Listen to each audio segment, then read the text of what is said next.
प्रिय विद्यार्थियों, ओवी इंग्लिश चैनल पर एक बार फिर से आपका स्वागत है। हम पिछली क्लास में त्रिभुज के बारे में पढ़ रहे थे, जिसमें हमने जाना कि त्रिभुज किसे कहते हैं, त्रिभुज का वर्गीकरण भुजाओं के आधार पर और कोण के आधार पर अच्छी तरह से हमने अध्ययन किया था। आज की क्लास में हम पिछली क्लास का रिवीजन करते हैं और देखते हैं त्रिभुज का वर्गीकरण हमको कितना समझ में आया, जिससे अपना अधिगम स्थायी हो सके। आज का टॉपिक अपना निम्न प्रश्न है, निम्न त्रिभुजों में प्रत्येक का वर्गीकरण कीजिए। अगर हमको पिछली क्लास में जो पढ़ा था वो अच्छी तरह से समझ में आ गया तो इन त्रिभुजों का अपन वर्गीकरण आसानी से कर सकेंगे। हमने देखा था कि त्रिभुज को भुजाओं के आधार पर 3 प्रकार में बांटा जा सकता है और कोण के आधार पर भी 3 प्रकार से बांटा जा सकता है। भुजाओं के आधार पर हमने बताया था समबाहु अगर तीनों भुजा समान है तो समबाहु त्रिभुज, 2 भुजा समान है तो समद्विबाहु त्रिभुज, और तीनों भुजा त्रिभुज की अलग अलग है तो उसको विषमबाहु त्रिभुज कहा था। और कोण के आधार पर हमने देखा था कि जिस त्रिभुज के सभी कोण न्यून कोण हो उसको न्यून कोण त्रिभुज कहते हैं, जिस त्रिभुज का एक कोण समकोण हो उसको समकोण त्रिभुज, और जिसका एक कोण अधिक कोण हो उसको अधिक कोण त्रिभुज कहा था। चलिए आइए टेस्ट करते हैं अपना। निम्न त्रिभुजों प्रत्येक का वर्गीकरण भुजाओं के आधार पर कोण के आधार पर दोनों तरह से करना है। ये डायग्राम त्रिभुज का दे रखा है, इसको देखते हैं तो इसका वर्गीकरण करेंगे अपन पहले भुजाओं के आधार पर। तो भुजाएं देखते हैं, इसकी 8 सेंटीमीटर 8 सेंटीमीटर 5 सेंटीमीटर। अपन देख रहे हैं कि ये 2 भुजा समान माप की हैं, ये भी 8 सेंटीमीटर यानी बीसी भी 8 सेंटीमीटर और ये एसी भी 8 सेंटीमीटर। तो जिस त्रिभुज की 2 भुजाएं समान हो उसको कौन सा त्रिभुज कहते हैं? आपको ध्यान होगा, उसको कहेंगे हम समद्विबाहु त्रिभुज। समद्विबाहु त्रिभुज। तो भुजाओं के आधार पर यह समद्विबाहु त्रिभुज है। कोण की बात करें तो देखो ये कोण 90 डिग्री से कम है, ये भी 90 से कम है, ये भी 90, यानी सारे ही न्यून कोण हैं। तो कोण के आधार पर ये अपना त्रिभुज हुआ कौन सा? न्यून कोण त्रिभुज। न्यून कोण त्रिभुज। नेक्स्ट इस त्रिभुज को देखते हैं, पहले भुजाओं के आधार पर वर्गीकरण करेंगे। भुजाएं देखते हैं तो इसकी ये 6 सेंटीमीटर, ये 8 सेंटीमीटर, ये 10 सेंटीमीटर, मतलब तीनों भुजाएं अलग अलग माप की हैं। तो जिसमें तीनों भुजाएं अलग अलग माप की हों उसको कौन सा त्रिभुज कहेंगे? विषम, यानी विषम बाहु त्रिभुज। तो भुजाओं के आधार पर यह त्रिभुज हुआ विषम बाहु त्रिभुज।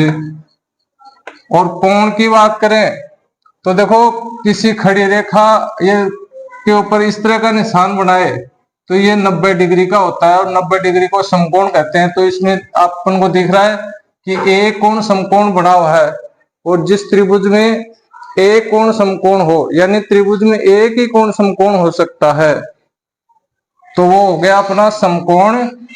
कोण के आधार पर इसको कहेंगे अपन समकोण त्रिभुज। समकोण त्रिभुज। आकृति थर्ड देखो, त्रिभुज की आकृति देखे 3 भुजाएं इसमें, ये 7 सेंटीमीटर और ये भी 7 सेंटीमीटर। तो 2 भुजा समान होगी तो इसको कहेंगे अपन समद्विबाहु त्रिभुज। सम यानी बराबर है, द्वि यानी 2 और बाहु यानी भुजा। समद्विबाहु त्रिभुज कहेंगे इसको।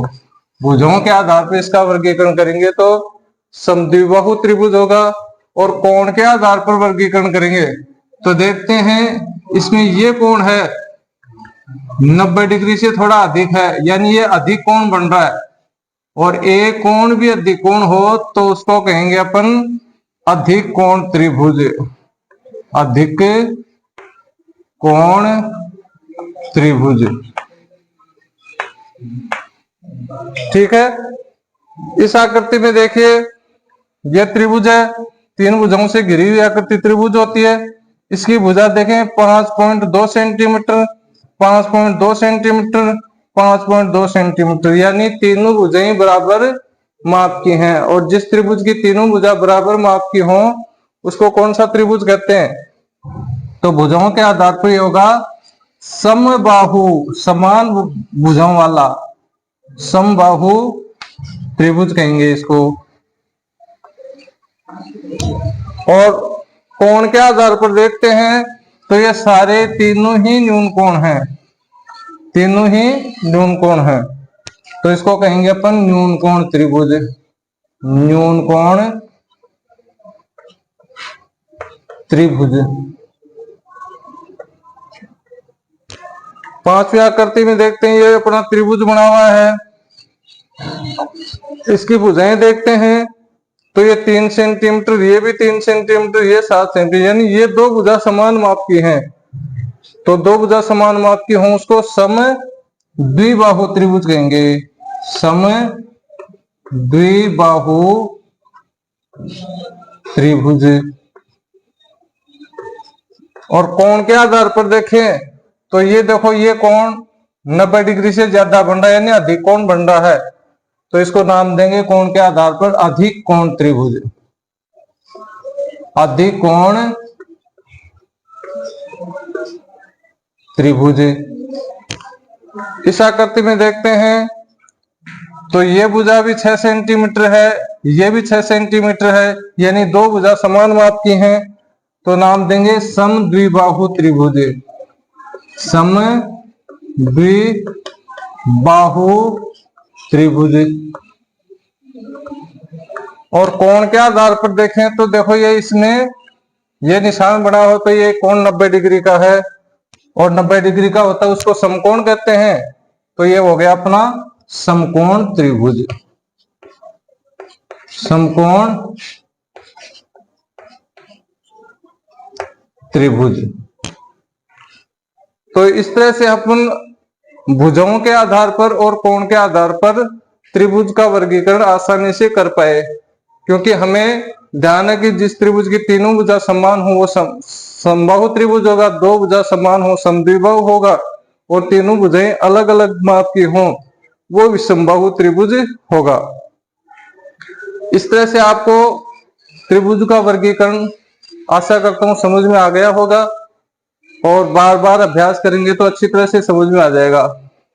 अगला पॉइंट अपन त्रिभुज के और विशेष जानकारी लेते हैं कि त्रिभुज की माध्यिकाएं क्या होती हैं और त्रिभुज के शीर्ष लंब क्या होते हैं। तो त्रिभुज की माध्यिका क्या होती है, देखो ये 3 भुजाओं वाला त्रिभुज है, 3 भुजाओं की आकृति है तो त्रिभुज है ए बी सी। अब ये ए बी भुजा का ये मध्य बिंदु है, बी सी भुजा का ये मध्य बिंदु है बिल्कुल बीच में, ए सी भुजा के बिल्कुल मध्य में ये बिंदु है। अगर किसी त्रिभुज की किसी भुजा के मध्य बिंदु को उसके सम्मुख शीर्ष से मिलाते हैं तो एक रेखाखंड प्राप्त होता है अपन को। इस भुजा का मध्य बिंदु और इस मध्य बिंदु को इसके सामने वाले शीर्ष से मिलाते हैं, तो शीर्ष से मिलाते हैं तो एक रेखाखंड प्राप्त होता है, और जो रेखाखंड प्राप्त होता है उसको अपन त्रिभुज की माध्यिका कहते हैं, त्रिभुज की माध्यिका कहते हैं। क्योंकि त्रिभुज में 3 भुजाएं होती हैं तो 3 ही माध्यिका इसमें बन सकते हैं। ए बी भुजा का मध्य बिंदु यह है और इसके सम्मुख शीर्ष यह है, तो इस मध्य बिंदु को इस शीर्ष से मिलाऊंगा तो ये माध्यिका बन गई। ए सी भुजा का ये मध्य बिंदु है, इस मध्य बिंदु को इस शीर्ष से मिलाऊंगा तो ये माध्यिका हो गई। और तीनों माध्यिकाएं जहां मिलती हैं वो उनका मध्य बिंदु होता है। यानी त्रिभुज की माध्यिका किसे कहते हैं, त्रिभुज की किसी भुजा के मध्य बिंदु को उसके सम्मुख शीर्ष से मिलाने से जो रेखाखंड प्राप्त होता है उसी को त्रिभुज की माध्यिका कहते हैं। और त्रिभुज में 3 माध्यिकाएं हो सकती हैं, 3 भुजाएं के मध्य बिंदु होंगे और 3 शीर्ष होंगे, तीनों शीर्षों से मिलाएंगे तो 3 माध्यिकाएं अपन को प्राप्त हो जाएंगे। नेक्स्ट है इसमें त्रिभुज के शीर्ष लंब क्या होते हैं। त्रिभुज का शीर्ष लंब क्या होता है, जैसे ये एबीसी त्रिभुज है और ये जो शीर्ष है, इस शीर्ष से इसके सामने की भुजा के ऊपर लंब डालते हैं। मान लीजिए कोई पत्थर बांध करके कोई धागा और यहां लटका दें तो ये सीधा, बिल्कुल सीधा आएगा, इसको लंब बोलते हैं। यानी किसी शीर्ष से सम्मुख भुजा पर डाला गया लंब ही शीर्ष लंब कहलाता है। ऐसे ही जैसे तीन माध्यिक हैं, वो शीर्ष लंब भी तीन है। इस बिंदु से इस भुजा पर शीर्ष लंब आएगा, इस बिंदु से यानी इस शीर्ष से इस भुजा पर शीर्ष लंब आएगा। तो त्रिभुज के शीर्ष लंब भी तीन होंगे। विशेष बात ध्यान देनी है कि त्रिभुज की जो माध्यिकाएं होती हैं उसके अभ्यंतर भाग में होते हैं, अंदर वाले भाग में होती हैं, लेकिन शीर्ष लंब है वो बाह्य भाग में भी हो सकता है। जैसे मान लीजिए कोई अधिकोण त्रिभुज है,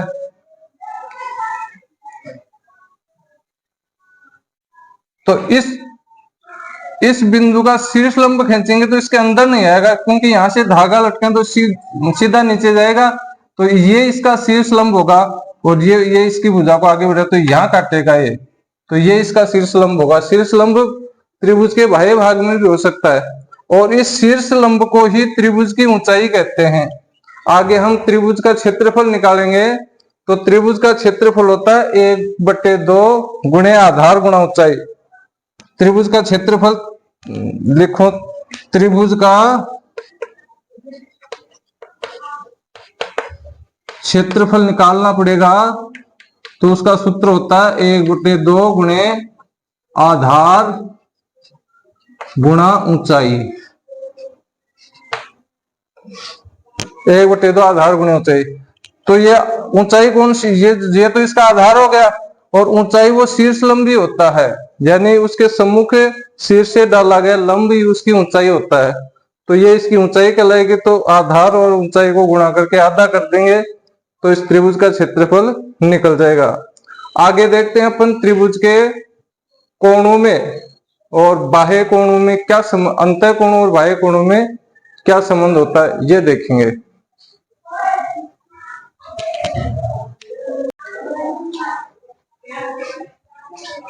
चलिए अब देखते हैं अपन त्रिभुज के कोण और उनमें आपस में संबंध। त्रिभुज में कौन कौन से कोण बन रहे हैं और उनमें किस तरह का संबंध होता है। तो देखिए, कोई जैसे ये त्रिभुजाकार आकृति है मेरे पास। त्रिभुज में दो तरह के कोण बन सकते हैं। त्रिभुज के अंदर बनने वाले कोण अंतः कोण कर, जैसे ये अपने ये भुजा और ये भुजा, इन दोनों के बीच में ये कोण बन गया। इस भुजा के बीच में ये कोण बन गया। इस भुजा और इस भुजा के बीच में ये कोण बन गया। तो ये तीनों कोण अंतः कोण कहलाएंगे। त्रिभुज में जो अंदर की ओर कोण बन रहे हैं वो अंतः कोण कहलाएंगे। और किसी भुजा को आगे बढ़ा देते हैं, जैसे ये भुजा है, इसको मैंने आगे बढ़ा दिया, मान लीजिए इस तरह से। यही भुजा है, इस भुजा को आगे बढ़ाने से देखो ये आगे बढ़ाई हुई भुजा और इस भुजा के बीच में कोण बन रहा है जो त्रिभुज के बाहर की ओर बन रहा है। तो ऐसे कोण को बाह्य कोण कहेंगे। और बाह्य कोण भी तीनों भुजाओं पर तीन बन सकते हैं। इस भुजा को आगे बढ़ाएंगे तो यहाँ कोण बन जाएगा बाह्य कोण, और इस भुजा को आगे बढ़ाएंगे तो ये बाह्य कोण बन जाएगा। तो त्रिभुज में 3 बाह्य कोण और 3 अंतः कोण होते हैं। अब देखते हैं इनमें क्या संबंध होता है आपस में। तो देखिए, त्रिभुज के बाह्य कोणियों इसके गुण। मान लीजिए ये अपना एबीसी त्रिभुज है। इस त्रिभुज की बीसी भुजा को आगे बढ़ाया मैंने, तो आगे बढ़ाने पर एसी भुजा और इस भुजा के बीच में एक अतिरिक्त कोण का निर्माण होता है जो त्रिभुज के बाहर की साइड में है। तो यह अपना हो गया बाह्य कोण। ऐसे इस भुजा को आगे बढ़ाऊंगा तो यहाँ बाह्य कोण बन जाएगा। इस भुजा को आगे बढ़ाऊंगा तो ये बाह्य कोण बन जाएगा। अब इस बाह्य कोण में और इन अंदर वाले कोण में, अंतः कोण में एक संबंध होता है। यानी किसी त्रिभुज का बाह्य कोण अपने दोनों अंतः कोणों, अपने दोनों सम्मुख शब्द आएगा यहाँ, अपने सम्मुख अंतः कोणों के योग के बराबर होता है। जैसे ये अपना बाह्य कोण बन गया और इसके सम्मुख ये 2 कोण हैं। ये तो आसन कोण इसके पास वाला है, ये कोण नहीं, इस कोण को छोड़ करके जो दो कोण बच गए वो दोनों कोणों के मापों का योग इस कोण के बराबर होगा। यानी किसी त्रिभुज के बाह्य कोण अपने दोनों सम्मुख अंतः कोणों के योग के बराबर होता है। यानी ये इन दोनों के जोड़ के बराबर होता है। अगर ये दोनों कोण दिए हुए हों तो बाह्य कोण अपन ज्ञात कर सकते हैं। जैसे इन दोनों को जोड़ेंगे तो बाह्य कोण आ जाएगा। जैसे इसमें देखते हैं अपन कि इस भुजा को आगे बढ़ाने पर ये x कोई अज्ञात कोण दे दिया और ये बाह्य कोण है। आपसे पूछेंगे x कितनी डिग्री का है, तो आपको ये संबंध ध्यान है कि त्रिभुज का बाह्य कोण उसके अंतराभिमुख कोणों के योग के बराबर होता है, सम्मुख कोणों के योग के बराबर होता है। तो ये 50 डिग्री, ये 70 डिग्री, तो इनके योग के बराबर ये होगा। तो 50 और 70 को जोड़ते हैं तो ये x आ जाएगा अपना 120 डिग्री। तो ये अपन को समझ ध्यान में रहेगा कि त्रिभुज के सामने वाले कोण होने चाहिए, अंतराभिमुख कोणों का योग उसके बाह्य कोण के योग के बराबर होता है। तो ये 50 और 70 120 के बराबर होगा। अब इसमें मान लीजिए ये कोण दे रखा है, ये बाहर की साइड में तो बाह्य कोण, और ये बाह्य कोण इन दोनों के योग के बराबर होगा। अब इन दोनों कोणों में से एक कोण दे रखा है, एक नहीं दे रखा, तो क्या करेंगे, इन दोनों का जोड़ 110 के बराबर होना चाहिए। तो 50 डिग्री दे रखा है, तो ये कितने का बच जाएगा, 110 में से 50 घटाएंगे तो ये 60 डिग्री का बच जाएगा। तो ये x 60 डिग्री का आ जाएगा। इस तरह से अपन अज्ञात कोणों को ज्ञात करने में इस नियम को ध्यान में रखेंगे कि त्रिभुज का बाह्य कोण उसके अंतराभिमुख कोणों के योग के बराबर होता है। अब देखते हैं त्रिभुज के अंतः कोणों का योग कितना होता है और त्रिभुज के बाह्य कोणों का योग कितना होता है। तो त्रिभुज के जो अंदर कोण बन रहे हैं, जैसे ये वाला ये अंतः कोण है, और ऐसे ये बाह्य कोण, इस रेखा पर बाह्य कोण यहाँ बनेगा, इसको बढ़ाएंगे तो एक बाह्य कोण यहाँ बनेगा। तो त्रिभुज के अंतः कोणों का योग कितना होता है। आपको मालूम है कि कोई सरल रेखा होती है, उसके ऊपर 180 डिग्री का कोण होता है, क्योंकि चंदा अपना इसी तरह से होता है, 0 10 20 30 40 50 60 70 80 90 ऐसे करके यहाँ तक 180 आ जाएगा। तो एक सरल रेखा के ऊपर 180 डिग्री का कोण बनता है। मान लीजिए ये अपना त्रिभुज है, ये त्रिभुज के 3 शीर्ष, ये देखो, ये इधर वाला ये है, इनको एक बार दिखाऊं आपको।